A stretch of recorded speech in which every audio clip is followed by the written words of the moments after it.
को हमें छोड़ देना है। छोड़ने की जो प्रवृत्ति जो है, जिसे हम उत्पन्न होना और लय होने की प्रवृत्ति को हम बहुत कम अनुभव करते हैं, और इसलिए प्रत्युत्थित समुत्पाद हमें समझ में नहीं आता है। एक तो हम उत्पत्ति को भी नहीं जानते हैं कि जो मैं कर्म कर रहा हूँ या जो मेरा जीवन है ये कैसे उत्पन्न हुआ है, और हम उसके लय को भी नहीं जानते हैं या जानने का प्रयास नहीं करते हैं। तो इसके कारण प्रत्युत्थित समुत्पाद हमेशा हमारे भीतर ही होकर, क्योंकि उसी से ही हमारा जन्म हुआ है, या उसी से हम हमारे कर्म कर रहे हैं, या उसी से हमें दुख हो रहा है, उसी के ही प्रत्युत्थित समुत्पाद के कारण ही हम दुख के समुदाय में है, संसार में है, भव में है, और इसी ही प्रत्युत्थित समुत्पाद के होने से ही हम इस दुख से मुक्त हो सकते हैं, जिसे हम निर्वाण कहते हैं। तो निर्वाण का भी जो परम सत्य है, या हमारे इस बार बार जन्म लेने का और दुख का भी जो कारण जो है, उन दोनों का भी जो अनुभव जो है वो प्रत्युत्थित समुत्पाद है। और इसलिए बुद्ध की पूरे दर्शन में अगर हम देखते हैं तो बुद्ध ने जो बताया है सिर्फ दो सत्य बताया है। एक सत्य वो जिसे दुख का उद्भव क्यों होता है, कैसे होता है, वो बताया है, और दुख से विमुक्त होना, विमुक्ति का अनुभव क्या, ये बताया है।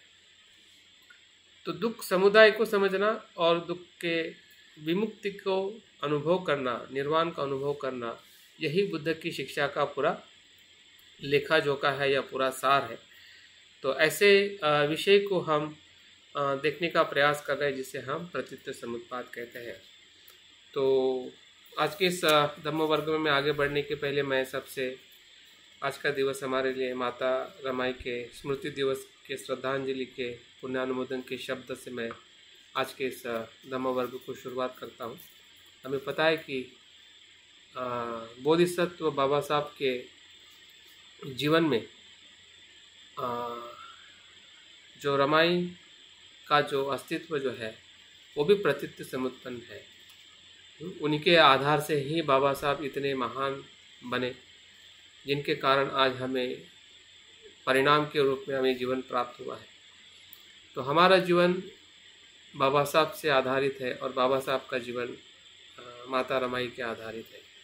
अगर रमाई का साथ नहीं होता तो बाबा साहब इतने महान नहीं बन पाते। तो जो आधार है या जो कारण है या परिस्थिति है, वो एक मनुष्य बनने के लिए, श्रेष्ठ मनुष्य होने के लिए बहुत महत्वपूर्ण होती है। और उसी बात को हमें समझना है कि जो बुद्ध की शिक्षा में जो तत्व जो है, यही सिखाने का प्रयास किया जाता है कि ऐसा कोई भी तत्व नहीं है या घटना नहीं है कि जो अपने आप स्वतंत्र रूप में निर्माण होती है। किसी का भी अस्तित्व जो है वो स्वतंत्र नहीं है, नित्य नहीं है।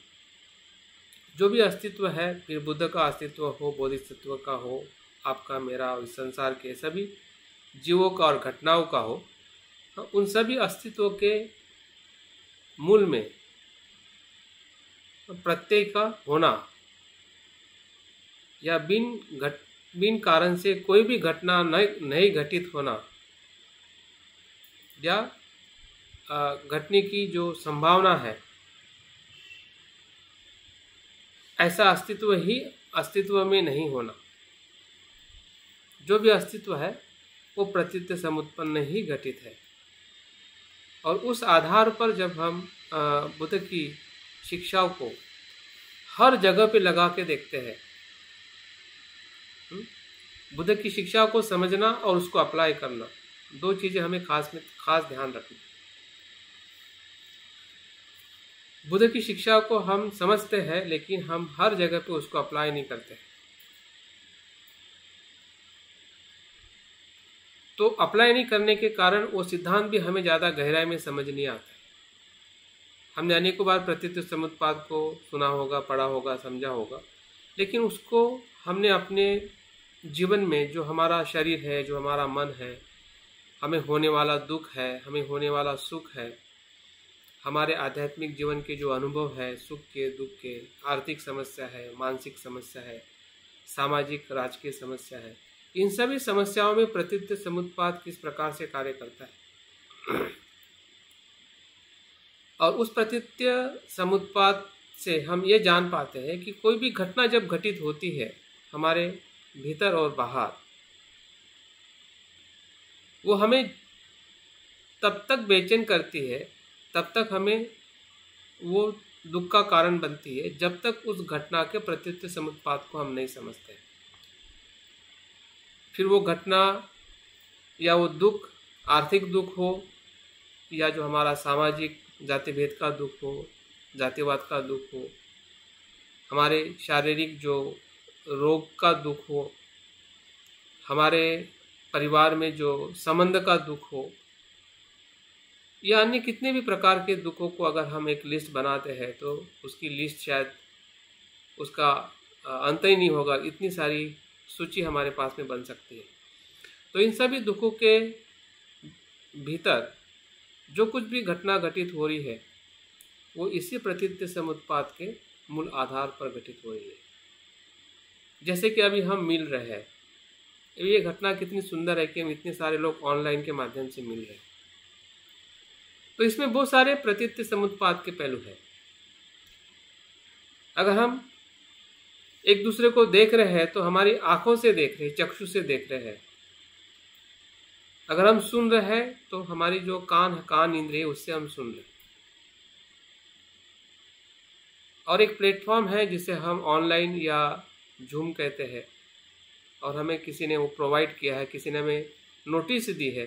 तो ये सभी भूतकाल के कारणों के साथ वर्तमान का जो घटना घटित होने की जो प्रतीत्यता जो है या प्रत्यय जो है उसको जब हम समझते हैं तभी जाके प्रतीत्य समुत्पाद हमें गहराई में समझ में आता है। हम सिर्फ उसको अगर शब्दों में ढूंढेंगे या सिर्फ किताबों में हम पढ़ लेंगे कि हाँ ये प्रतीत्य समुत्पाद है, तो शायद हमें कभी भी समझ में नहीं आएगा कि हमारा अज्ञान संस्कार कैसे हमारे में निर्माण होके हमारे ही उसी अज्ञान और संस्कारों के कारण हमारा विज्ञान बना है।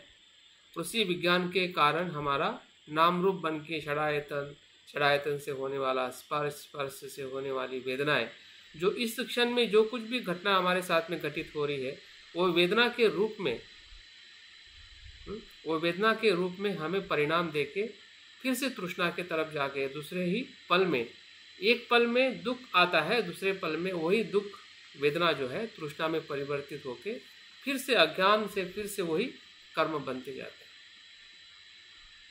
और इसे पूरे प्रतीत्य समुत्पाद के अंदर उद्भव होना और लय होना, इसको समझना बहुत ज़्यादा जरूरी है। अगर प्रतीत्य समुत्पाद का अगर मूल रस कहा जाए, सार क्या है, शब्दों में नहीं है, शब्दों में नहीं है, उसके तत्वों में छुपा हुआ है। जैसे कि मैं अभी बोल रहा हूं और कुछ उत्पन्न हो रहा है, उसको समझना मतलब प्रतीत्य समुत्पाद को समझना।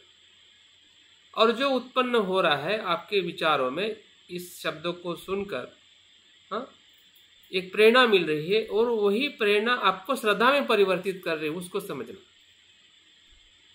यह प्रतीत्य समुत्पाद का अनुभव है।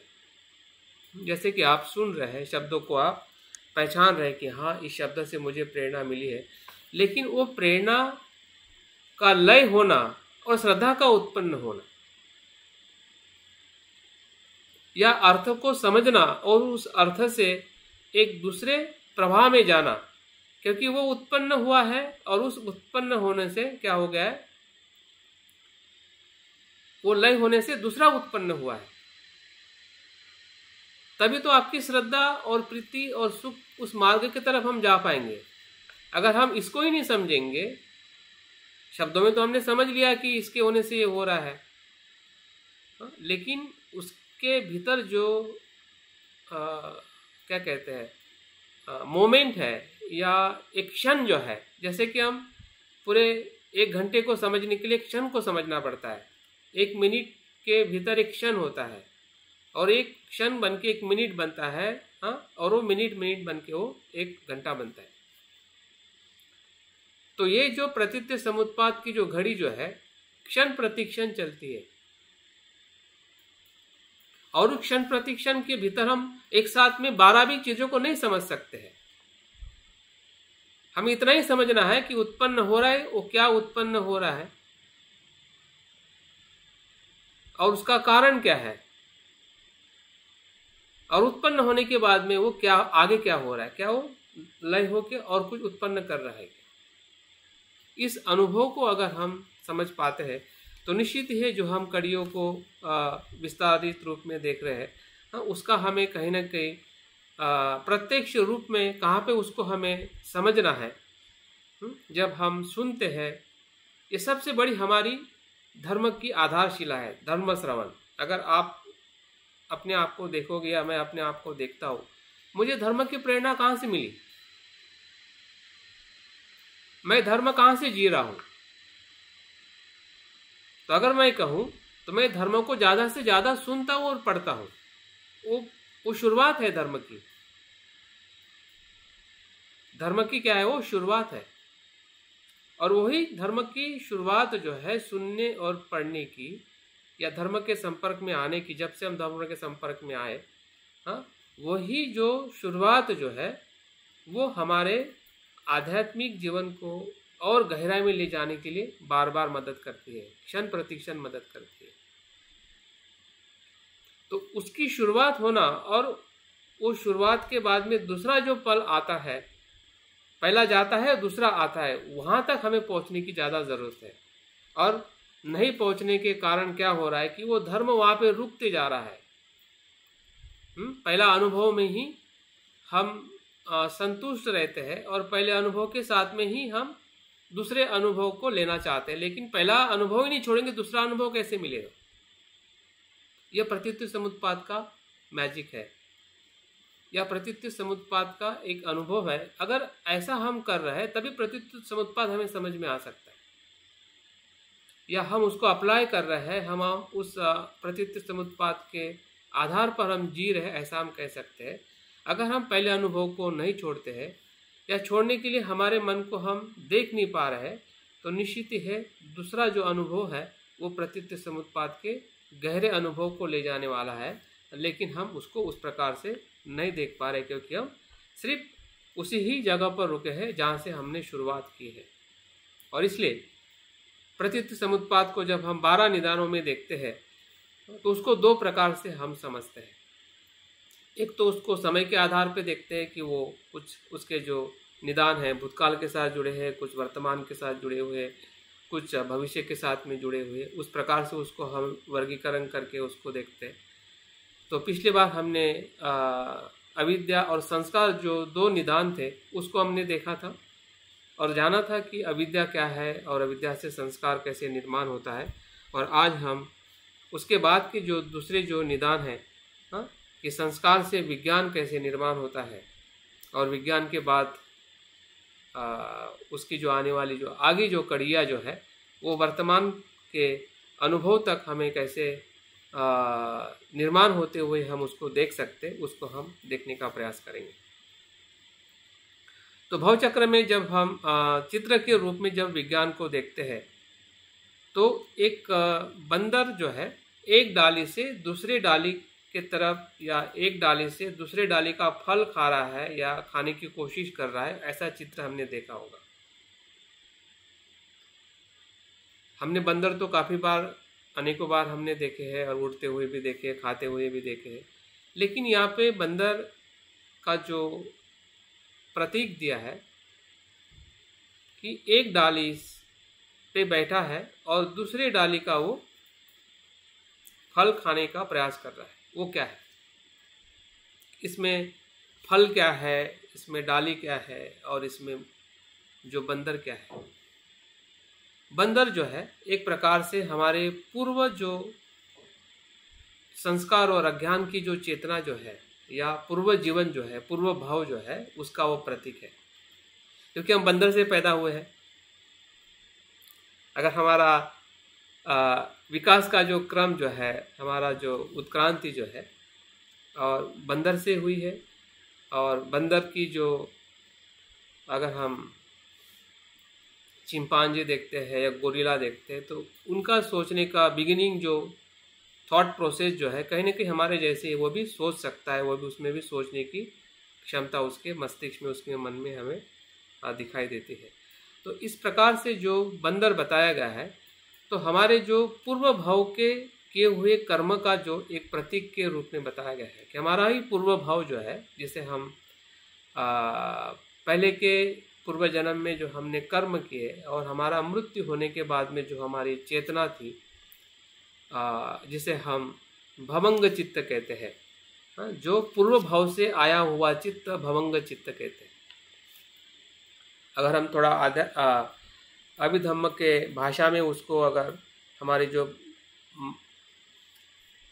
बौद्ध मनोवैज्ञानिक जो भाषा है, चित्त की भाषा में उसको भवंग चित्त कहा जाता है। तो उस भवंग चित्त को ही बंदर के प्रतीक के रूप में उसको बताया गया। अभी भवंग चित्त जो है वो कैसे इस जन्म में प्रवेश करता है, उसको बताने के लिए एक डाली से दूसरे डाली को पकड़ते हुए जो फल खा रहा है, मतलब वो ट्रांसफॉर्मेशन है। मतलब वही भवंग चित्त जो है वो क्या कर रहा है, वो बंदर क्या कर रहा है, दूसरी डाली का वो फल खा रहा है। तो भवंग चित्त जो है इस नए जीवन के विज्ञान में जो रूपांतरित होता है, उसको बताने के लिए उस चित्र को निर्देशित किया गया है, कि जिसको हम इस जीवन के चित्त को जिसको हम कहते हैं, उसको प्रतिसंधि चित्त कहते हैं। प्रतिसंधि मतलब जन्म लेने वाला चित्त। भवंग चित्त जो है वो जन्म लेने की पूर्व अवस्था है। मृत्यु के बाद और नए जन्म के बीच की जो अवस्था है वो भवंग की अवस्था है, भवंग चित्त की अवस्था है। तो जो विज्ञान जो इस जीवन में हमें या हर एक मनुष्य या जीव को अस्तित्व बनाने के लिए जो प्रवेश करता है, उसी को ही विज्ञान कहते हैं। और जो विज्ञान उस चित्र के माध्यम से इसलिए बताया गया है ताकि हम आँखों से देखकर, मन से सोचकर उसको हम समझने का प्रयास करें। अभी हमें कितना समझ में आता है, कितना हम समझ रहे हैं, कितना समझ चुके हैं, ये हमें सभी ने अपने आप से सवाल करना चाहिए कि जब से मैं बौद्ध धर्म के संपर्क में आया हूँ तो मन के और विज्ञान के बारे में ज़्यादा से ज़्यादा जानने का मैं प्रयास किया है। तो क्या मुझे ये चीज़ समझ में आ रही है, स्पष्ट हो रही है, चित्र के माध्यम से भी हो या उसके पीछे जो तत्व है, तर्क है, या मैं अपने जीवन को क्या मैं ऐसा देख पा रहा हूँ, क्या मैं मान रहा हूँ या जान भी रहा हूँ कि मेरे पूर्व भाव के कारण ही मुझे भाव मिला है। जैसे विमल प्रिय जी ने कहा कि अभी का वर्तमान का जो जीवन जो है हमारे भूतकाल के जीवन का परिणाम है। इसको देखकर समझना और मानना, ऐसे ही मान लेना वो उससे प्रतीत्व समुत्पाद हमें समझने वाला नहीं है कि हाँ चलो ठीक है मान लिया। ऐसे करने से हम प्रतीत्व समुत्पाद को नहीं समझ पाएंगे और हम जिस अवस्था में प्रवेश करना चाहते हैं, विमुक्ति की अवस्था में, वो तो फिर बिल्कुल मिलने वाली नहीं है। अगर उस विमुक्ति की अवस्था में जाना है तो हमें जानकर उसको मानना पड़ेगा कि हाँ मुझे ये समझ में आ रहा है कि अगर ये मेरा जन्म है तो उसका अभाव भी रहा होगा।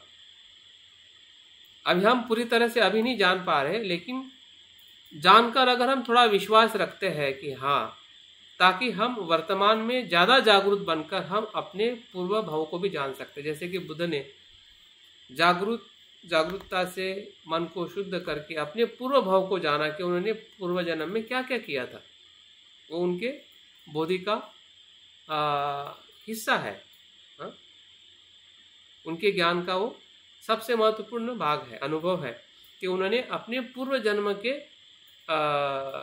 कर्म को, पूर्व जन्म के स्थिति को उन्होंने देखा।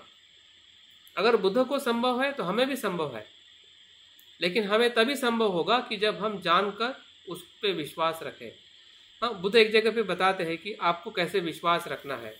जैसे कि कोई प्रवासी एक जगह से दूसरे गांव में जाकर, तीसरे गांव में जाकर और दूसरे जगह पे पहुंचता है, और उसको पता होता है कि किस गांव से, किस दिशा से, किस जगह से जाकर वो किसी विशिष्ट गांव में पहुंचा है। और जब वो वापस आता है और आपको बताता है कि भाई मैं इस प्रकार से इस गांव से होते हुए, उस गांव से होते हुए उस जगह पे मैं पहुंचा, तो क्या उस पे हम विश्वास रखेंगे क्या नहीं रखेंगे? बिल्कुल रखेंगे, क्योंकि हमें पता है कि वो जो व्यक्ति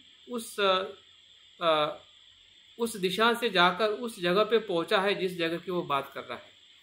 तो बुद्ध भी जिस दिशा में पहुंचे या जिस प्रकार से उन्होंने ज्ञान को अनुभव किया, हाँ, तो उसी प्रकार से हम भी अपने जीवन में देख सकते हैं कि अगर मेरा ये जीवन है तो ये जीवन तो कोई अपने आप इसी ही जीवन में अस्तित्व में नहीं आया, इसके पूर्व में भी जीवन था।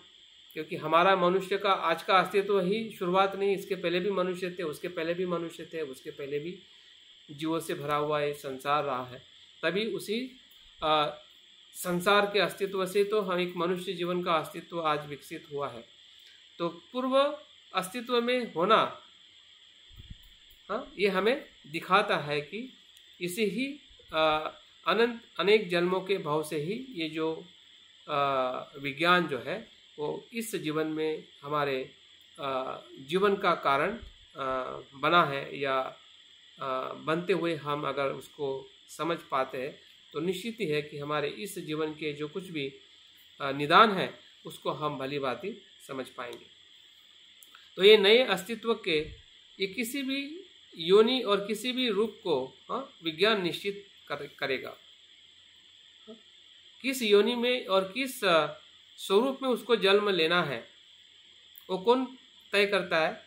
कैसे तय होता है? वो संस्कारों के द्वारा निश्चित होता है। जैसे संस्कार होगा, हाँ, जैसा संस्कार होगा उसी प्रकार से हमारा जन्म होगा। अगर हमें मनुष्य जन्म मिला है तो निश्चित ही हमारे ऐसे कर्म रहे होंगे जिसके कारण हमें ये योनि या ये मनुष्य जीवन प्राप्त हुआ है। और बाकी जितने भी अन्य जो प्राणी है या वनस्पति है या जितनी भी जीवन का अस्तित्व है वो उनके संस्कारों के कारण ही वो निश्चित होता है, नहीं कि किसी के ईश्वर के कारण, नहीं कि कोई किसी प्रकार के आत्मा के कारण, बल्कि उस जीवनी किए हुए जो कुशल अकुशल जो व्यवहार है, कर्म है, उसी के कारण उसका अस्तित्व निर्माण होता है।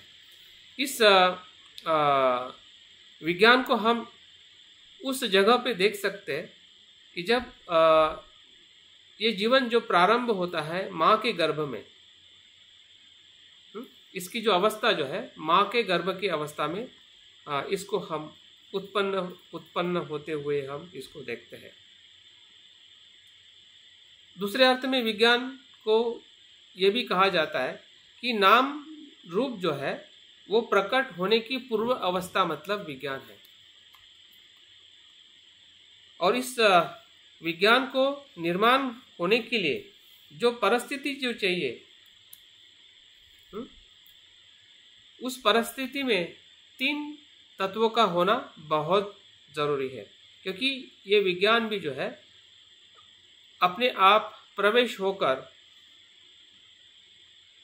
उसका अस्तित्व नहीं बनता है, हाँ, बल्कि उसके साथ 3 चीज़ों का रहना या क्या कहते हैं उसको, सम्मिलित होना, हाँ, बहुत ही जरूरी है। तो 3 चीजें कौन सी है?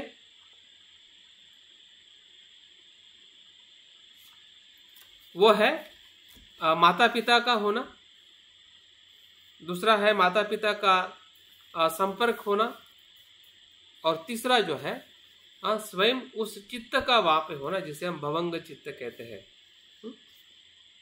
और इस प्रकार से जो विज्ञान जो है वो माँ के गर्भ में प्रवेश करता है, जिसे हम भवंग चित्त का प्रवेश, जैसे ही माता पिता के संपर्क आने से भवंग चित्त जब प्रवेश करता है वही विज्ञान की अवस्था है। हम अपने जन्म को देख सकते हैं, या जो भी जीव माँ के गर्भ में या माता गर्भवती होती है तो वो माता का गर्भवती होना एक कोई भौतिक वैज्ञानिक या जैविक शास्त्र में हम उसको देख सकते हैं कि वो जैविक प्रक्रिया है। लेकिन अगर उसको हमें आध्यात्मिक और हाँ तीसरा बताओ ना, तीसरा कौन सा बताया? तीसरा माता पिता का होना, ठीक है, माता पिता का होना, माता पिता का संयोग होना, और तीसरा जो है वहां पे भवंग चित्त होना। इन तीन चीजों के मेल से ही विज्ञान निर्माण होता है। मतलब उसको परिस्थिति मिलती है तभी विज्ञान का निर्माण होता है। जो हमारा भी जन्म जो हुआ है वो इसी प्रकार से उसको हम देख सकते हैं कि जो पूर्व भव के कारण इस भव में हमारा जो प्रवेश होना ही विज्ञान है।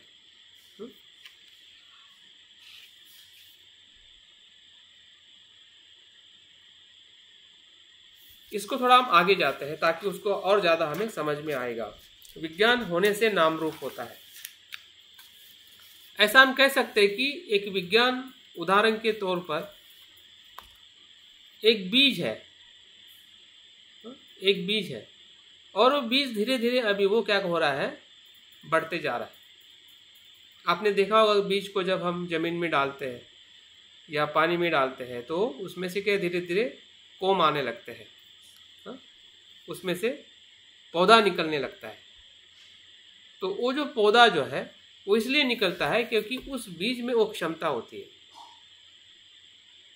अभी वो क्षमता का अगर हम इस घटना के साथ में देखा जाए तो एक प्रकार की क्षमता मतलब उसमें संस्कार होता है, और उसी संस्कार के कारण ही वो जो बीज जो है नाम रूप को निर्माण करता है। नाम रूप मतलब उसका और एक्सपेंडेशन और विस्तार, और वो विस्तार मां के गर्भ में 5 अवस्था में होता है, जिसे हम नाम रूप कहते हैं। नाम का अर्थ है मन और रूप का अर्थ है शरीर, शरीर और मन का विकास। शरीर और मन का विकास, जिसे हम कहते हैं कि 9 महीने का जो बालक जो विकसित होता है वही नाम रूप है। हम अपने जन्म को नहीं देख सके, लेकिन जो बाकी जो बालक जन्म लेते हैं अगर उसको भी अगर आपने मन के सामने अगर आप सोच पाते हैं कि या ये चीज़ें कैसी घटित और किस तरीके से घटित होती है, तो उससे हमें एक अपने अस्तित्व में जो प्रतित्व समुत्पाद है कैसे कार्यान्वित हुआ होगा और कैसे कार्यान्वित अभी भी हो रहा है, और पूरे जीवों की जो प्रक्रिया जो है, जो लोग ये जीव निर्माण होने के पीछे एक आत्मा और परमात्मा या ईश्वर की जो बात करते हैं, तो ऐसा कुछ नहीं है। ये सभी मिथ्या धारणा है, और इस मिथ्या धारणा से मुक्त होने का ही दूसरा नाम विमुक्ति है। क्योंकि यही मिथ्या धारणा हमें अहंकार को निर्माण करती है, सुख को दुख समझती है, अनित्य को नित्य समझती है, और इस धारणा को ही तोड़ना प्रतित्व समुत्पाद का सबसे महत्वपूर्ण उद्देश्य है। और इसलिए बाबा साहब कहते हैं कि प्रज्ञा का उद्देश्य क्या है? प्रज्ञा का उद्देश्य अज्ञान को नष्ट करना। बाबा साहब बुद्धायनी धम्मा में कहते हैं कि प्रज्ञा का उद्देश्य क्या है? तो प्रज्ञा का उद्देश्य है गलत धारणाओं को, गलत मान्यताओं को, अज्ञान को नष्ट करना। और प्रज्ञा का ही दूसरा अर्थ है प्रतित्व समुत्पाद को समझना, कार्य कारण भाव को समझना। और बाबा साहब के पूरे जीवन और आंदोलन में अगर वो श्रेष्ठ और इतने तीक्ष्ण बुद्धि के बने हैं, बनते हुए हमें दिखता है कि आज उनको सिंबल ऑफ नॉलेज कहते हैं, बोधिसत्व कहते हैं। और इतने सारे विपरीत परिस्थिति में सभी परिस्थिति को उन्होंने तोड़ते हुए और अपनी दिशा आगे लेके गए हैं। तो उसके पीछे बाबा साहब का यही अनुभव था, यही प्रज्ञा थी। उसी प्रज्ञा से ही बाबा साहब इतने महान कार्य कर सके, क्योंकि वो जानते थे कि किस कारण से क्या घटित होता है। हर एक घटना के पीछे बाबा साहब उस कारण और मूल स्रोत के साथ में वो समझते थे, उसके परिणाम को देखते थे, और उस प्रकार से बाबा साहब ने हर एक आंदोलन को एक अपनी उस परिपूर्णता के तरफ, या जिसे हम कह सकते हैं कि जिसमें किसी भी प्रकार की हिंसा नहीं हुई हो, ऐसा कोई आंदोलन संसार में हमें दिखाई नहीं देता है। ये बाबा साहब का ही आंदोलन है जिसे हम पीसफुल रिवॉल्यूशन कहते हैं, अहिंसक क्रांति कहते हैं। मानवता का जो रूपांतरण जो है, मानवता की जो अनुभूति जो बाबा साहब ने हमें दी है, उसके पीछे यही प्रतित्व समुत्पाद है। और इसलिए बाबा साहब जब कहते हैं कि मैं बौद्ध धर्म को क्यों पसंद करता हूँ, तो बाबा साहब कहते हैं कि बौद्ध धर्म की मुझे प्रज्ञा, करुणा और समानता, ये 3 मूल्य से मैं पूरी तरह से प्रभावित हुआ हूँ। और बल्कि वो प्रभावित ही नहीं हुए, बल्कि वो जिए नहीं, बल्कि उन्होंने उस हर एक आंदोलन में उन्होंने उसका अप्लाई किया है, उपयोग किया है, और उसी के कारण हम आज इस स्थिति तक पहुँचे हैं। तो प्रतित्व समुत्पाद का जो अनुभव जो है, हमने हर जगह पे लेना चाहिए। प्रतित्व समुत्पाद मतलब सिर्फ अपने अस्तित्व को ही देखना नहीं है, अस्तित्व के साथ हर एक घटनाओं को देखना। जैसे कि मैंने बाबा साहब के जीवन के बारे में जो बताया है, उसमें प्रतित्व समुत्पाद हमने समझने की कोशिश करनी चाहिए कि किस प्रकार का प्रतित्व समुत्पाद बाबा साहब के जीवन और उनके आंदोलन में था, जिसके कारण हम और गहराई से बाबा साहब के प्रति हम सजग हो सके। तो ये नाम रूप की जो अवस्था जो है, जो माँ के गर्भ में 5 अवस्थाओं में विकसित होती है, इसको आधुनिक भाषा में भी अगर आप अभ्यास किए हैं या थोड़ा अगर आपको पता है, तो एक बहुत 2 महीने का या 1 महीने का जो बालक होता है या विकास होता है, उसको एक कलल इस शब्द से जाना जाता है, जो यहाँ पे पारंपरिक बौद्ध शब्द इस्तेमाल किया गया है। कलल मतलब उसका कुछ रूप नहीं होता है, जब शुरुआत होती है उस जीव की और विकास होने की या नाम रूप बनने की। उसके बाद में कहा जाता है अर्बुद, मतलब थोड़ा और बड़ा हो जाता है। उसके बाद में उसको तीसरी जो अवस्था बताई गई है पेशिन, मतलब 6 महीने का बालक, उसकी जो विकास होने की प्रक्रिया पेशिन मतलब पेशियां बनने लगती है। फिर चौथी अवस्था है धन या घन अवस्था, मतलब उसकी हड्डियां है या फिर और उसका ब्रेन है, या बाकी और उसकी शाखाएं बनने लगती है।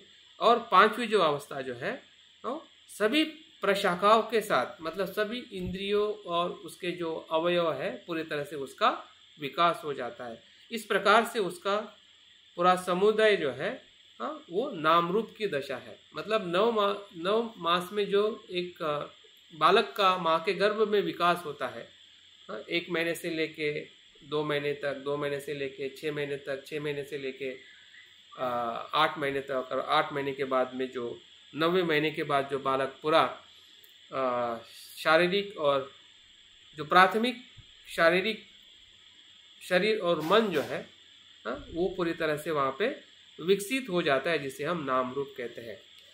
और वही विकसित स्वरूप जो आज हमारा क्वेश्चन पूछ रहा था सर, जैसे वो गर्भ,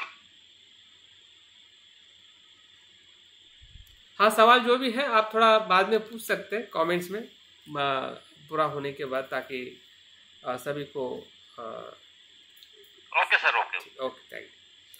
तो इस प्रकार से इसको 5 अवस्थाओं में जो विकास जो है नाम रूप का हमारा भी हुआ है, सभी बालकों का होता है।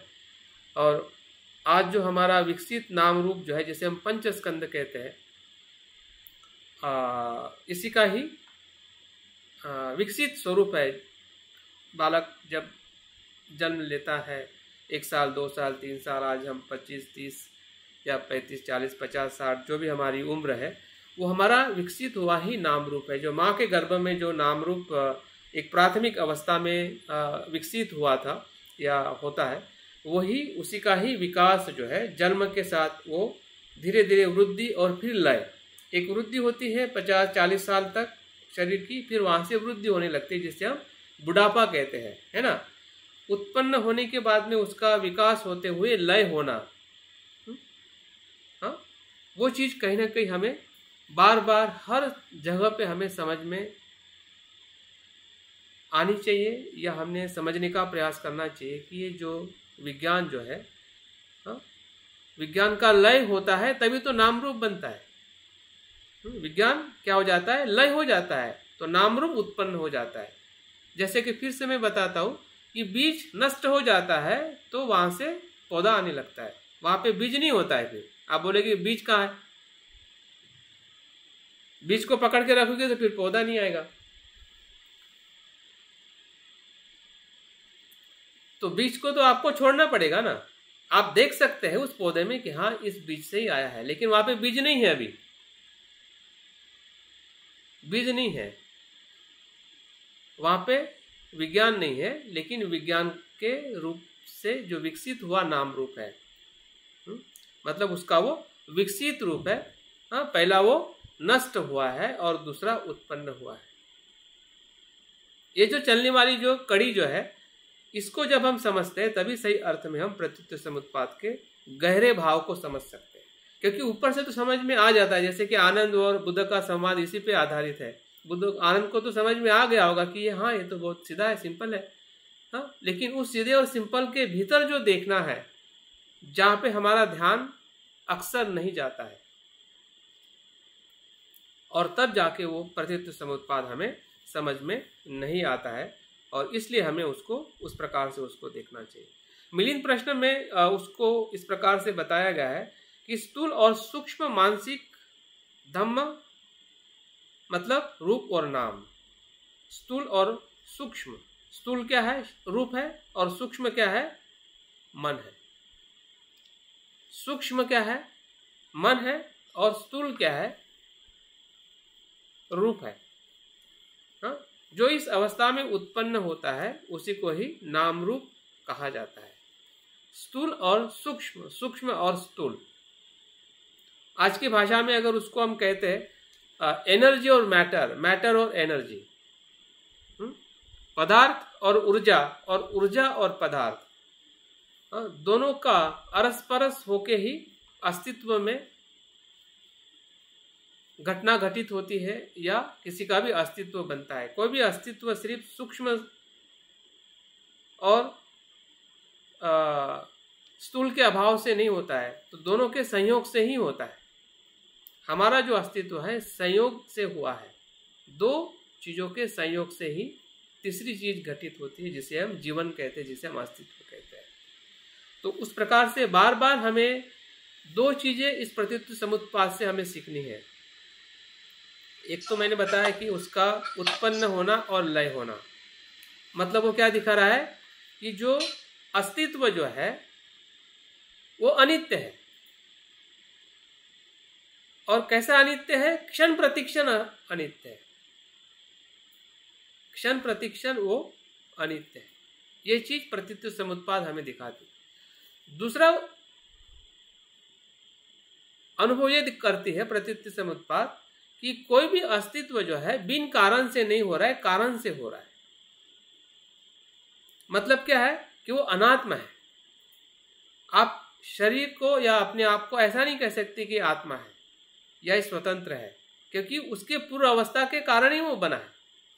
उसका अस्तित्व जो है, हमारा अस्तित्व जो है, बिन कारण से नहीं आया है, और बिन कारण से नहीं है इसका मतलब वो अनात्मा है। अनात्मा और अनित्य को समझना ही प्रत्युत्तर समुत्पाद की गहरी अनुभूति है। अगर हम उसको हम किसी भी समय में, किसी भी जगह पे, किसी भी घटना में अगर देखते, हो सकता है कि आप फूल को देखते देखते ही बुद्ध बन जाते हैं। नहीं, महाकाश्यप ने फूल को देखा ही और उनको समझ में आया कि निर्वाण क्या है।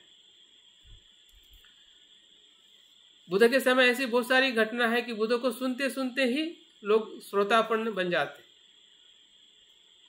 कोई कोई रोटी पकाते पकाते ही महिला श्रोतापन्न हो गई, पैर धोते धोते ही श्रोतापन्न हो गई, किसी की प्रेत को देख लिया श्रोतापन्न हो गई, किसी के मृत्यु को देख लिया श्रोतापन्न हो गई। तो ये सभी घटनाएं बाहर घटित होने वाली घटनाएं, फिर भी वो उसको भीतर उसकी अनुभूति हो जाती है।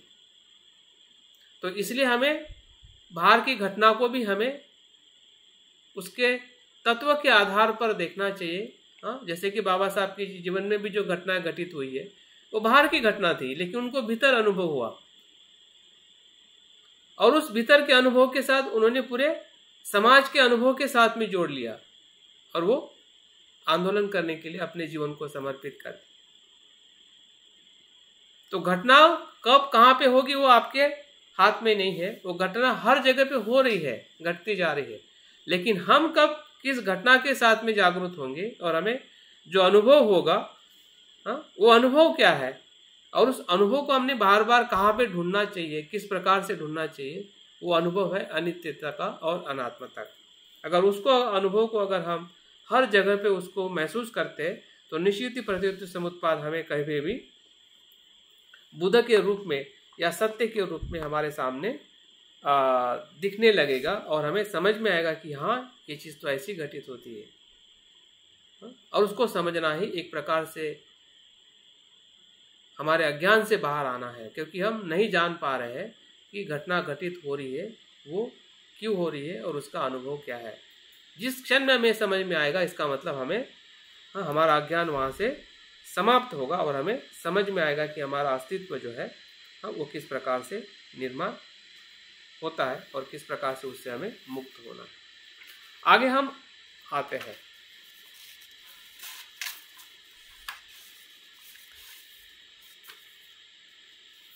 नाम रूप से षडायतन होता है।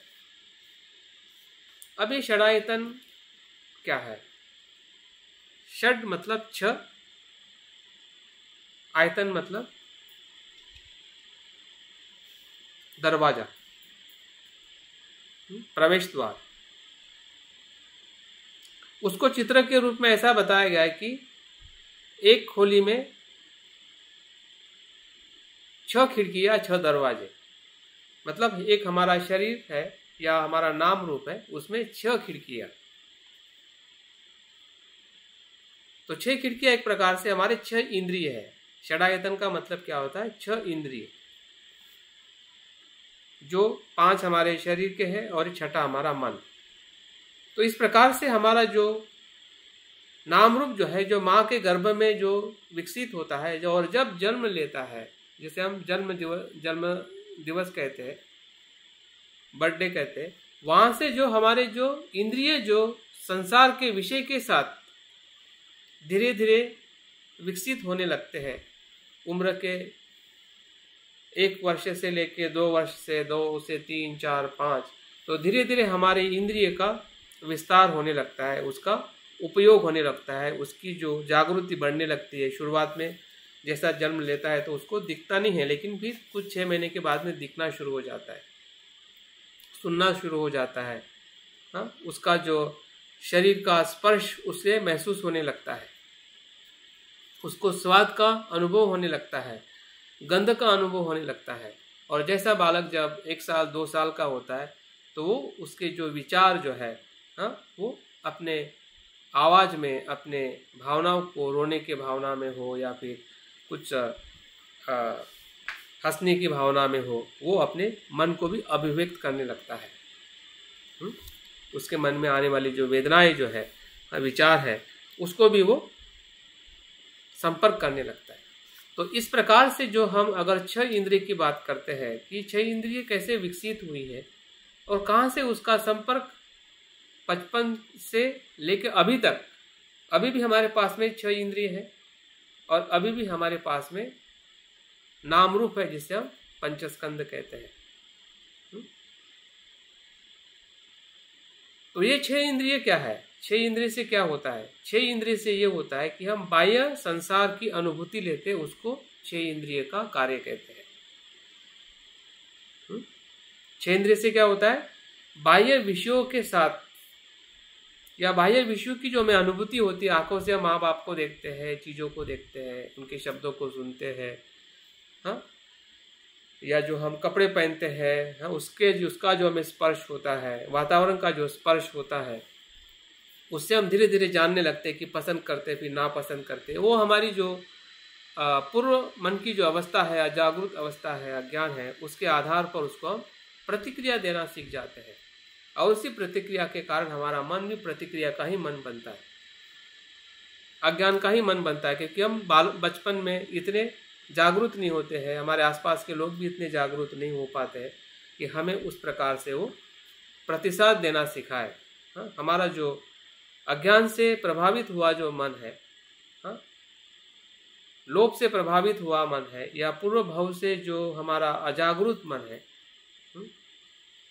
उसी ही अजागरूक मन से ही हमारे सभी प्रतिक्रिया या विषयों की अनुभूति जो है बाह्य विश्व के साथ में जो कराता है उसी को ही षडायतन या 6 इंद्रिय उसे कहते हैं।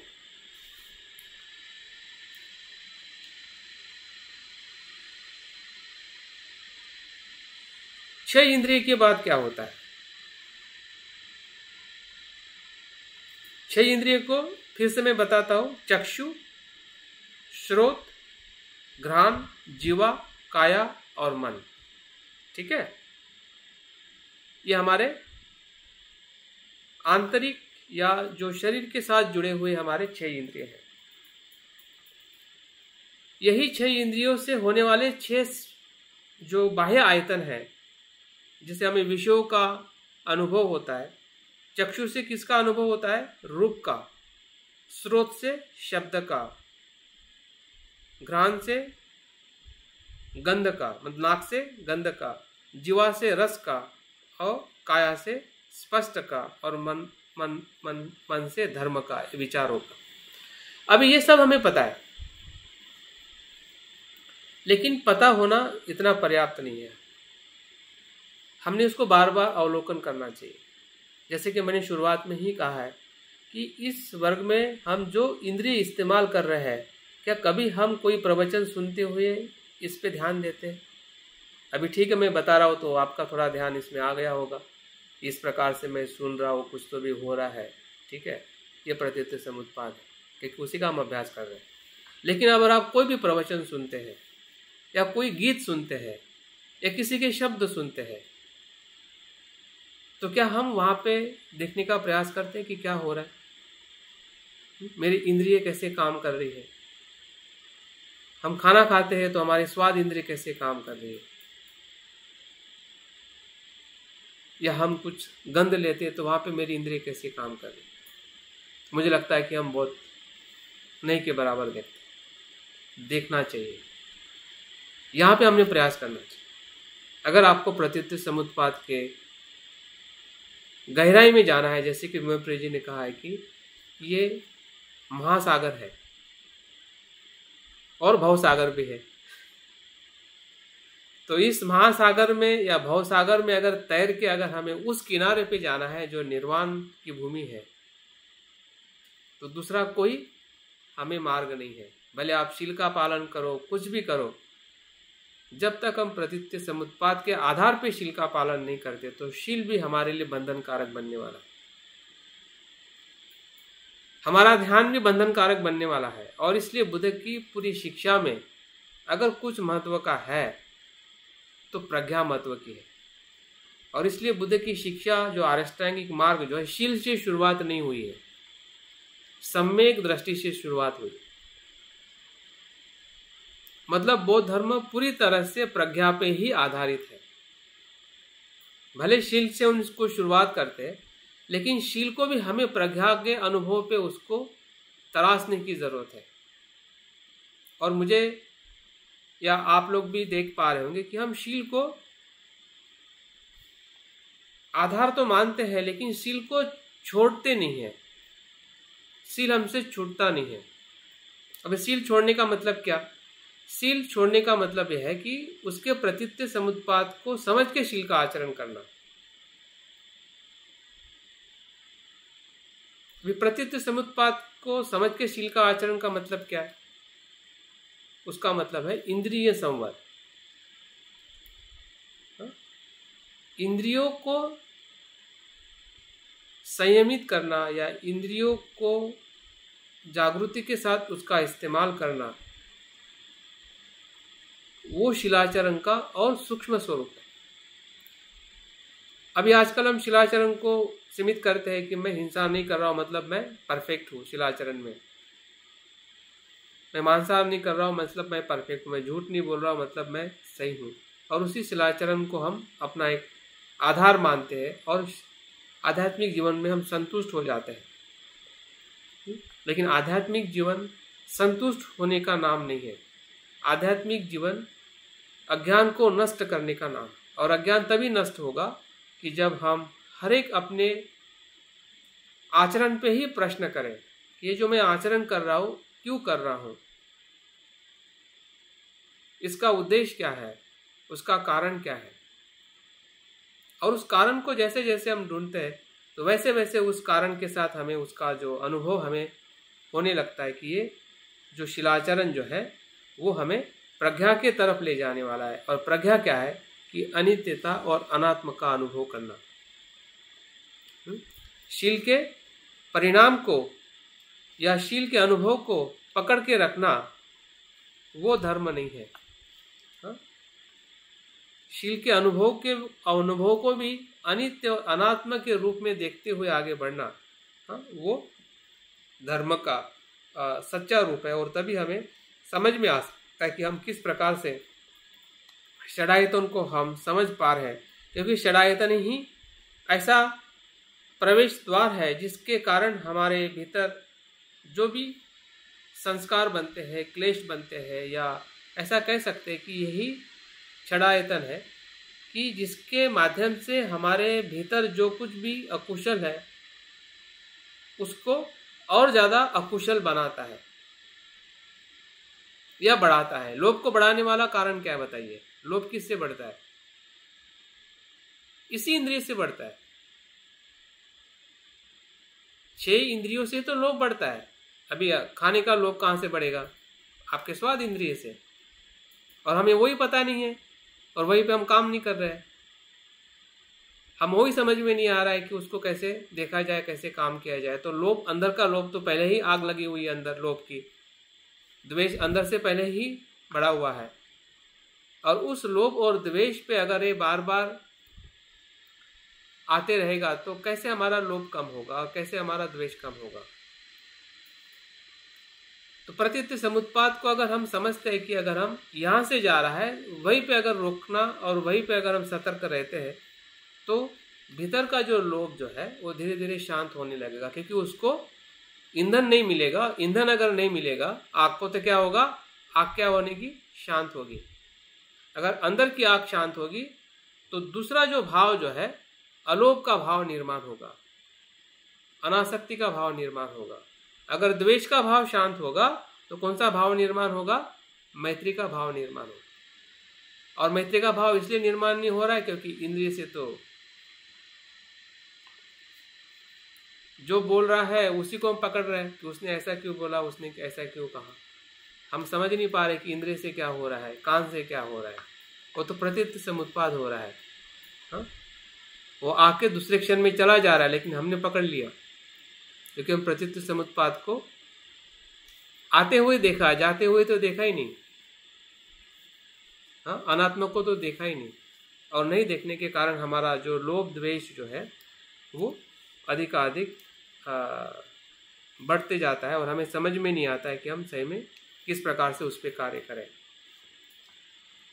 और इस प्रकार से षडायतन से होने वाला जो स्पर्श जो है वो इस उदाहरण से बताया गया। जिस प्रकार से स्त्री पुरुष साथ में आते हैं, आलिंगन करते, उस प्रकार से स्पर्श है। और ये स्पर्श इसी षडायतन का अभिव्यक्त रूप है।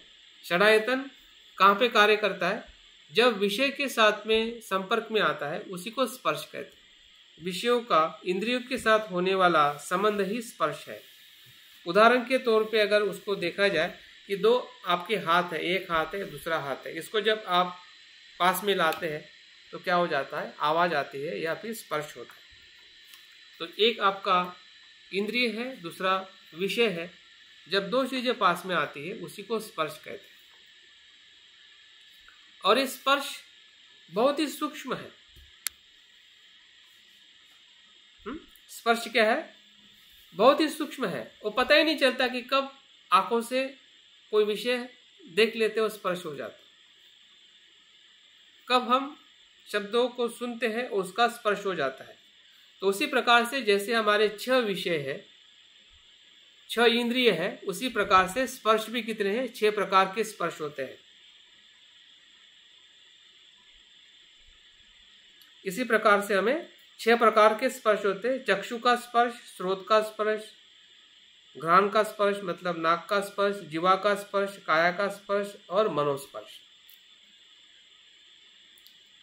6 इंद्रिय के 6 विषय के साथ होने वाला संपर्क ही स्पर्श है और हमें स्पर्श को समझना बहुत जरूरी है। इंद्रिय, विषय, स्पर्श, ये जो 3 कड़ियाँ अगर हम समझते हैं तो प्रत्युत समुत्पाद का जो अस्तित्व जो है इस जीवन में या इस भाव से मुक्त होने के लिए हमें मदद कर सकता है, क्योंकि यही है वर्तमान के जो निदान जो है, यही निदान के कर्म से ही हमारा आने वाला जो भाव बनता है और वही भाव फिर और आगे वाले जन्म को वो निर्माण करने के लिए वो कारण बनता है। अगर हम इस जीवन की जो निदान है या इस जीवन की जो कड़ियाँ जो हमारे साथ में है, जिसे हम षडायतन, स्पर्श और वेदना कहते हैं, हाँ, तो इस कड़ियों को अगर हम समझते हैं, इस निदानों को अगर हम उसका अस्तित्व कहाँ पे है, किस प्रकार से वो उसका गतिविधि होती है, कैसे वो कार्य करता है और कहाँ पे हमें ज़्यादा से ज़्यादा अपने जागृति के साथ या समझदारी के साथ या एक कह सकते हैं कि ऑब्जर्वेशन के साथ बार बार हमने प्रयास करते रहना चाहिए। सुबह से उठ के रात तक हम कितने कुछ कर्म करते हैं, तो हर कर्म में अगर भले हम जागरूक नहीं रह पाते हैं या हम भूल जाते हैं, लेकिन बार बार हमने वापस आके देखना चाहिए कि मैंने इस जगह पे देखना चाहिए, उस जगह पे देखना चाहिए। तो अगर हम इस प्रकार से प्रयास करते रहते हैं तो निश्चित ही हमें उसका अनुभव होने लगेगा कि प्रत्युत समुत्पाद मेरे जीवन में कैसे कार्य कर रहा है और किस प्रकार से मैं बार बार इस जीवन का भी दुख मुझे हो रहा है, इस जीवन में भी दुख हो रहा है, वही दुख मुझे आने वाले जीवन में भी होते रहेगा, क्योंकि उस पर मैं उस प्रकार से कार्य नहीं कर रहा हूँ। तो दुख होने का भी हमें अनुभव होगा और जितना दुख होने का अनुभव होगा उतना ही दुख से बाहर आने की हमारी श्रद्धा बढ़ेगी। अभी क्या हो रहा है कि हमें दुख तो हो रहा है लेकिन दुख का अनुभव नहीं हो रहा है। हमें पीड़ा हो रही है लेकिन पीड़ा का एहसास नहीं हो रहा है। तो पीड़ा का एहसास जब प्रत्युत समुत्पाद के साथ में होगा तो श्रद्धा अपने आप हमें विमुक्ति की तरफ ले जाएगी। नहीं तो वो दुख हमेशा दुख का ही कारण बनेगा। दुख से हमें फिर से दुख में ही जाने की हमारी प्रवृत्ति बनेगी, क्योंकि हम समझ नहीं पाएंगे, जिसे हम नहीं समझने को मूढ़ता कहते हैं, अज्ञान कहते हैं, और उसके कारण बार बार वही हमारे साथ में हम करते रहेंगे और हमें पता ही नहीं चलेगा।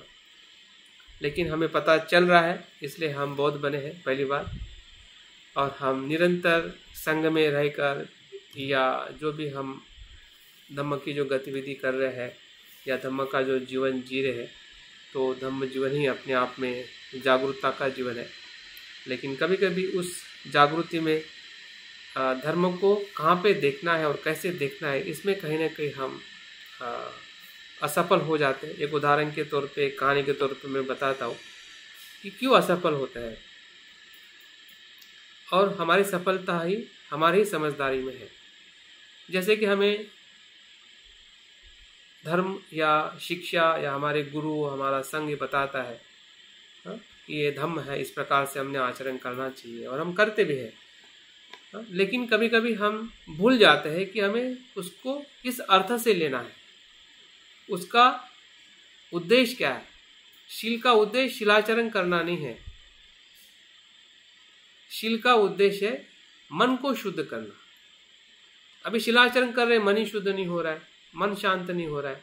हमने तो शील को तो पकड़ लिया कि भाई मैं तो हत्या नहीं करता हूँ, हिंसा नहीं करता हूँ, रोज पंचशील का पालन करता हूँ, लेकिन क्या मन शुद्ध हो रहा है क्या? मन शांत हो रहा है क्या?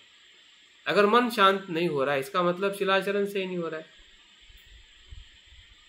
अगर मन शांत हो रहा है तो क्या हम प्रत्युत समुत्पाद को देख रहे हैं? अगर प्रत्युत समुत्पाद को नहीं देख पा रहे, इसलिए मन ही शांत नहीं है, इसलिए प्रत्युत समुत्पाद हमें दिखाई नहीं दे रहा है। तो वो कहानी ऐसी है कि एक जो महिला होती है, बूढ़ी महिला, उसकी सुई जो है उसके घर में खो जाती है और उसको याद आता है कि किसी महापुरुषों ने कहा कि कोई भी चीज़ अगर खो जाती है तो उजाले में ढूंढना चाहिए। तो उसके घर में अंधेरा होता है, तो जब वो बाहर देखती है तो बाहर उसको उजाला दिखने लगता है। तो उस बाहर का जो लाइट होता है उस लाइट के नीचे वो अपनी चीज को ढूंढने लगती है। ढूंढते ढूंढते जब नहीं मिलती, दूसरा भी कोई इंसान उसको मदद करता है, तीसरा चौथा, सब उसको ढूंढने लगते हैं। चीज वहां पे मिलती नहीं, कि चीज वहां पे होती नहीं है। फिर एक समझदार युवा आता है और पूछता है कि क्या ढूंढ रहे हो और क्या हुआ है। तो बोलता है कि चीज ढूंढ रहे, इस ओल्ड लेडी को मदद कर रहे हैं। तो उसके पास में आके पूछता है कि बहन जी क्या हुआ और कहाँ पे क्या खोया। तब बताती है कि बेटा मेरी सुई खोई है। तो बोलते हैं कि कहाँ पे खोई है। तो बेटा के घर के अंदर। फिर तुम यहाँ पे क्यों ढूंढ रही है? हाँ, क्योंकि मुझे ऐसा अनुभव आया था, ऐसा मुझे विचार आया है कि महापुरुष ने कहा है कि चीज़ों को प्रकाश में ढूंढना चाहिए, मेरे घर में तो अंधेरा है। तो वो बोलते कि उनका कहने का मतलब ऐसा नहीं था।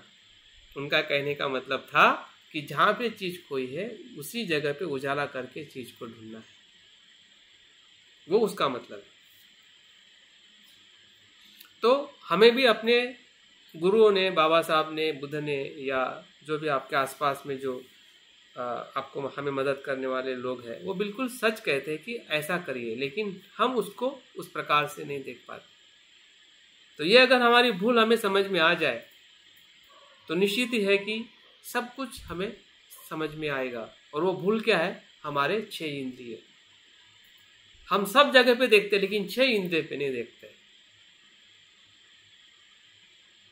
6 इंद्रिय का हम अवलोकन नहीं करते हैं। स्वाद इंद्रिय को हम नहीं समझ पाते हैं, स्रोत इंद्रिय को हम नहीं समझते हैं।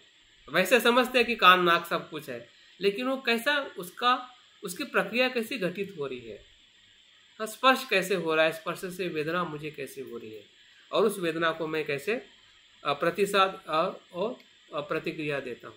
यही धर्म की मूल धारा है। सूक्ष्म धारा जो है ये यहाँ से बहती है, और उस धारा को हमें अपने अनुभव में ही समझ सकते, दूसरे के अनुभव में नहीं। जैसे कि फिर से दूसरे के लाइट में नहीं देखने, बुद्ध के पास में जाके आप अपने प्रत्येक समुत्पाद को देख नहीं पाओगे।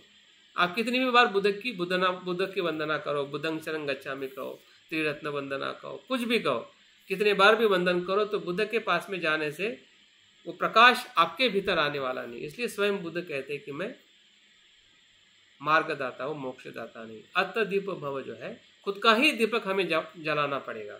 इस बात पे हमें बार बार वापस आना है, सुबह से लेके शाम तक। कभी ना कभी हमें इसका एहसास होना है कि मुझे देखना है कि मेरे दीप के भीतर, मेरे भीतर मैं कैसे देख रहा हूँ। और कहाँ पे देखना है? इसी इंद्रिय के आसपास देखना है, कहीं और पे नहीं। हमारे इंद्रिय ही हमारी किताब है। हमारा धर्म ग्रंथ क्या है? त्रिपिटक है। लेकिन त्रिपिटक में आपको धर्म नहीं मिलेगा। त्रिपिटक का जो धर्म जो है, इसी ही 6 इंद्रिय के स्पर्श और वेदना में मिलेगा।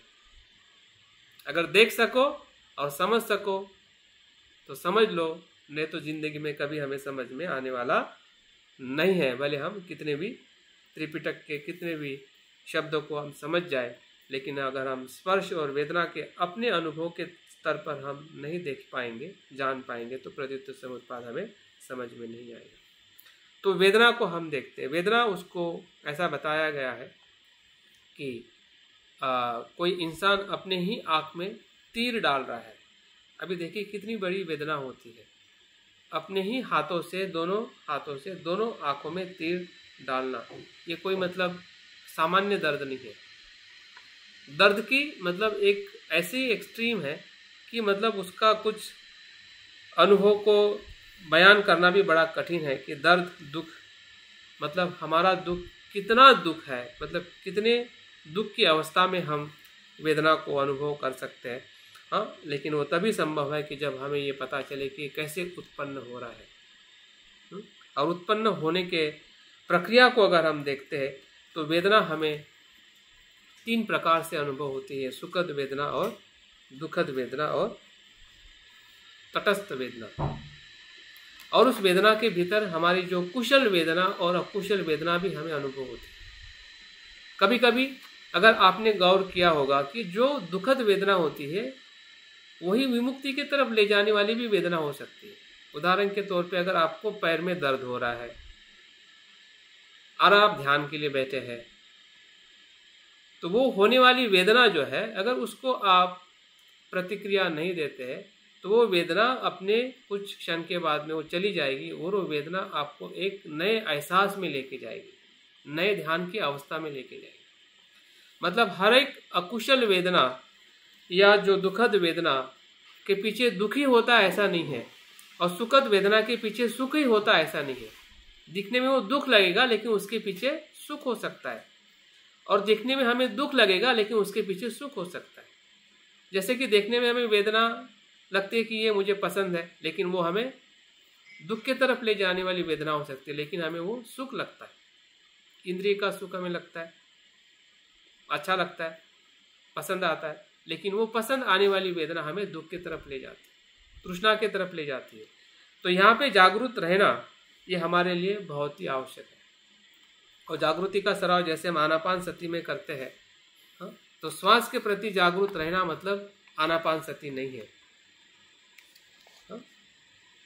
आनापान सती का मतलब जो भी हम कर्म कर रहे हैं उस कर्म के साथ में जागरूक रहना मतलब आनापाना सती है। सिर्फ श्वास की जागृति ही जागृति नहीं है, बल्कि हमारे इंद्रियों के साथ या हमारे कर्म के साथ जो कुछ भी घटित हो रहा है उस जगह पे हमें जागरूक रहना। जिस प्रकार से हम श्वास को देखते हैं उसी प्रकार से जो इंद्रिय के साथ में या होने वाली घटना के साथ में जो प्रक्रिया घटित हो रही है उसको अनुभव करना ही जागृति है, जो हमें वेदना के माध्यम से हमें बार बार अनुभूति होने की पूरी संभावना है, क्योंकि उसका दर्द ही इतना भयंकर है कि दर्द से या पीड़ा जो हो रही है वो पीड़ा ही हमें एहसास दिलाएगी कि ये दुख है, ये दर्द है, और उस दर्द से विमुक्ति होने की तरफ जो अगर बढ़ती है तो श्रद्धा में परिवर्तित होती है। अगर वो नहीं होती है तो वो वेदना तृष्णा को निर्माण करती है।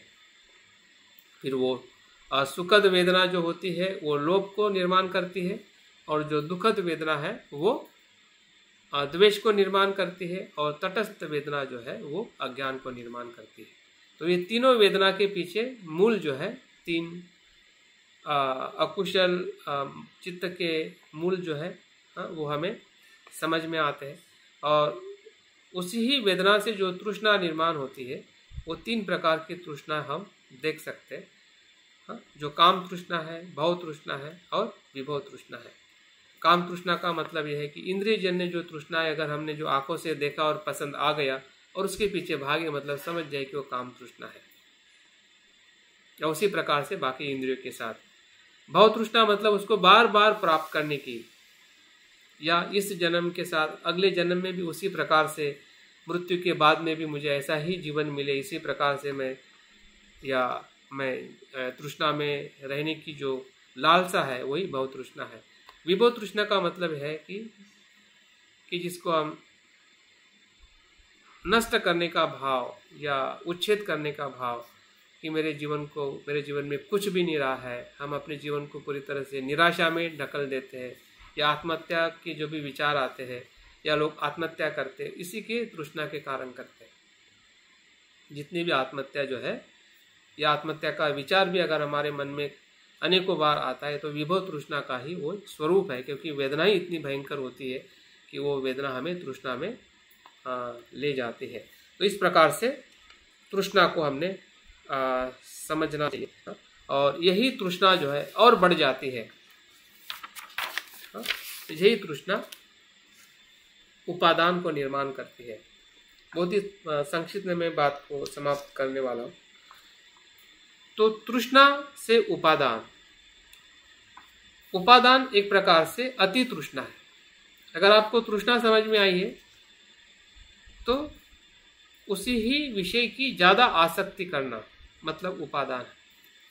दूसरे अर्थ में हम ऐसा उसको देख सकते हैं कि आपके पास में कोई चीज़ है, वो तृष्णा है, उसको प्राप्त करना तृष्णा है, लेकिन उस विषय को बार बार प्राप्त करना, होने के बाद में भी प्राप्त करना, संग्रहित करना, वो उपादान है।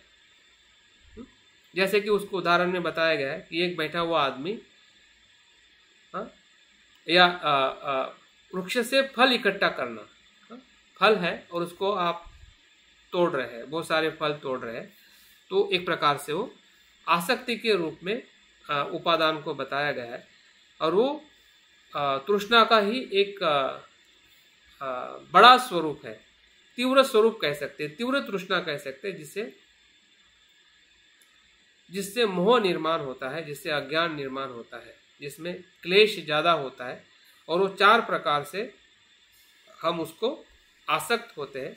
एक भौतिक वस्तुओं के प्रति, जिससे कामोपादान कहते हैं। दूसरा, दृष्टि, जो हमारे विचार और धारणाएं होती है उसके प्रति हम आसक्त होते हैं। तीसरी जो आसक्ति जो है वो शीलों के प्रति होती है। और चौथी जो आसक्ति जो है हमारे आत्मा भाव के प्रति कि मैं हूँ, जिसे हम अहंकार कहते हैं, कि आत्मा है। इस प्रकार का जो भाव होता है वो इसी आसक्ति से निर्माण होता है। तो यही तृष्णा और उपादान के कारण ही भव निर्माण होता है।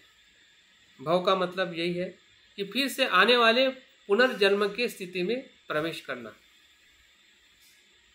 यहाँ पे जन्म नहीं है, लेकिन पुनर्जन्म के स्थिति को निर्माण करना ही भव है, जो इसी जन्म में हम निर्माण करते हैं। जब जन्म लेंगे वो तो बाद के, मृत्यु के बाद की अवस्था है, लेकिन ये जो पुनर्जन्म जो है, ये जो भव जो है, हम आने वाले जन्म की एक प्रकार की पूर्व तैयारी कर रहे हैं। ये पूर्व तैयारी है, ये भव क्या है? आने वाले जन्म की एक पूर्व तैयारी है, जो हमें पुनर्जन्म निश्चित होने वाला है, क्योंकि हमने पूरी तरह से तृष्णा और उपादान को निर्माण किया है, उत्पन्न हो गया है। इसका मतलब भव तो होना ही होना है।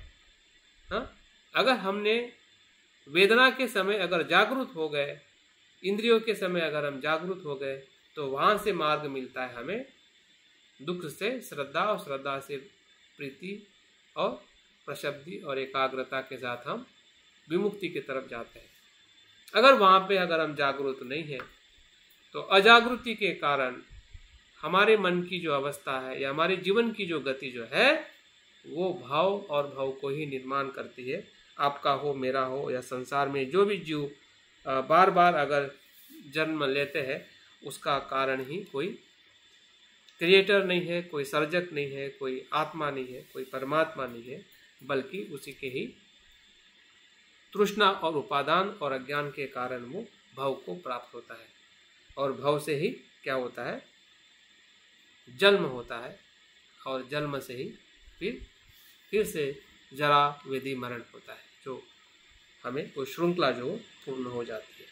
तो इस प्रकार से ये जो 12 निदान जो है, हम एक ही जीवन में या एक ही पल में या एक ही कर्म में उसको हम देख सकते हैं कि हमारा फिर शरीर का कर्म हो, वाणी का कर्म हो, मन का कर्म हो, ये जो घटने वाली जो घटनाएं जो है वो इसी ही प्रतीत्य समुत्पाद के इर्द गिर्द या उसके भीतर हम हैं या हमारे भीतर वो है।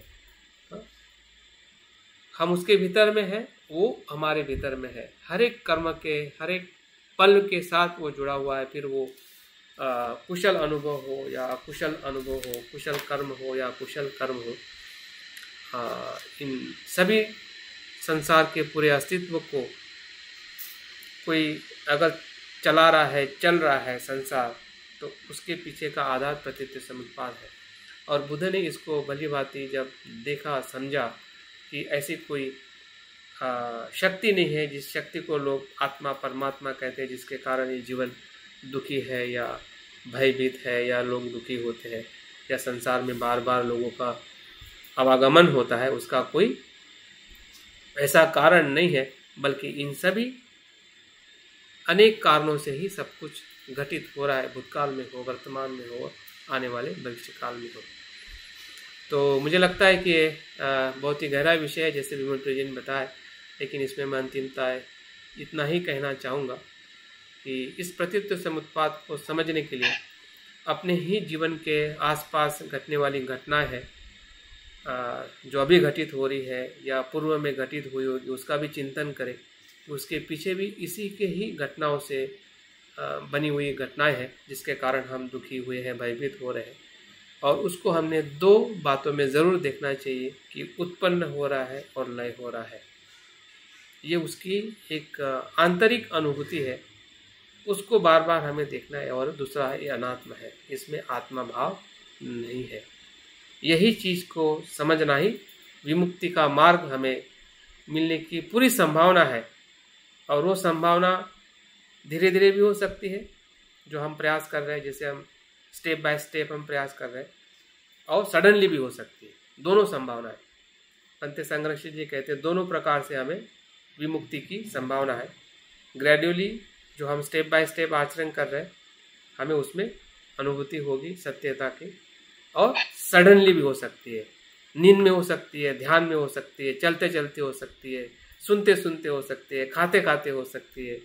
मतलब उसके लिए भी अपने आप को खुला रखे। ऐसा नहीं है कि इसी से ही कब होगी पता नहीं, होगी कि भी नहीं होगी, हाँ, हम निराशा में चले जाते हैं। लेकिन ऐसा मत जाइए, सडनली कभी भी हो सकती है। जागरूक रहिए। जागृति के साथ अगर आप देखोगे तो कभी भी हमें विमुक्ति की अनुभूति हो सकती है, अगर हमें प्रतीत समुत्पाद समझ में आए।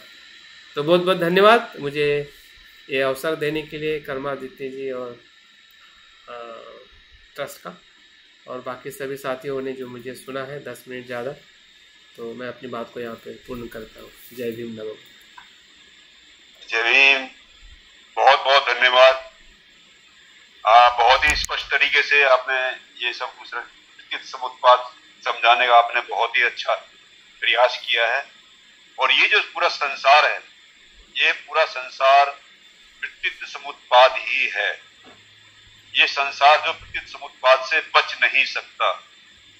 प्रतीत समुत्पाद हमेशा रहा है, रहेगा, और आने वाले समय में हम रहे ना रहे, हम रहे ना रहे। हमें रियलाइज करना, हम प्रतीत समुत्पाद को अपने अंदर रियलाइजेशन करना है, तभी सही मायने में हमें फायदा होने वाला है। तभी हम सही मायने प्रतीत समुत्पाद को समझाएंगे। और प्रतीत समुत्पाद एक ऐसा जबरदस्त हथियार है जो भगवान नाम का, जो ईश्वर नाम का जो आडंबर है, उसको मतलब क्षण भर में खत्म कर सकता है। क्योंकि हर दुनिया में हर चीज जो है उसके कारणों से आई है। तो भगवान किन कारणों से बना, वो कारण जब लगाएंगे तो वो उसका अस्तित्व भाग जाएगा, मतलब वो अस्तित्व है ही नहीं उसका। तो बहुत बहुत धन्यवाद मंजू कुमार जी, आपने बहुत मतलब लोगों के जो मानसिक पर्दे जो पड़े हुए थे, जैसे कहते ना भगवान बुद्ध के टाइम, जो ढका हुआ है उसे उघाड़ दिया। तो आपने ऐसे करने का प्रयास किया है लोगों को, और बहुत बहुत धन्यवाद आपका। और एक बार फिर से मैं चाहूंगा कि तालियों के द्वारा आपका जो है पुण्य अनुमोदन, बहुत बहुत धन्यवाद। अब मैं जो हमारे साथी यहाँ पर जो धम्म प्रवचन सुन रहे हैं, मैं उनसे विनती करता हूँ, किसी को कोई बात अगर समझ में नहीं आई है, कोई प्रश्न है उनके दिमाग में चल रहा है, तो कृपया पूछ सकते हैं।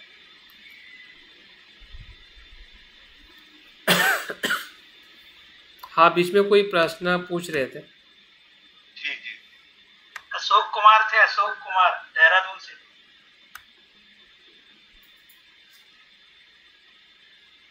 हो सकता है इस बीच में उनका प्रश्न का हल मिल गया है उन्हें। हाँ, ऐसा लगता है। हाँ, हो सकता है, उसी के बारे में पूछ रहे थे शायद वो। अब मैं अंत में हमारे बीच में यूबीएस गौतम जी हैं, उन्होंने अपना फेस दिखा भी दिया है। मैं उनसे विनती करता हूँ कि वे आज की जो लास्ट की जो आभार विधि है और प्लस जो धम्मपालन का था, जो समाप्ति की जो प्रोसेस है, उसको प्रारंभ कर सकते हैं।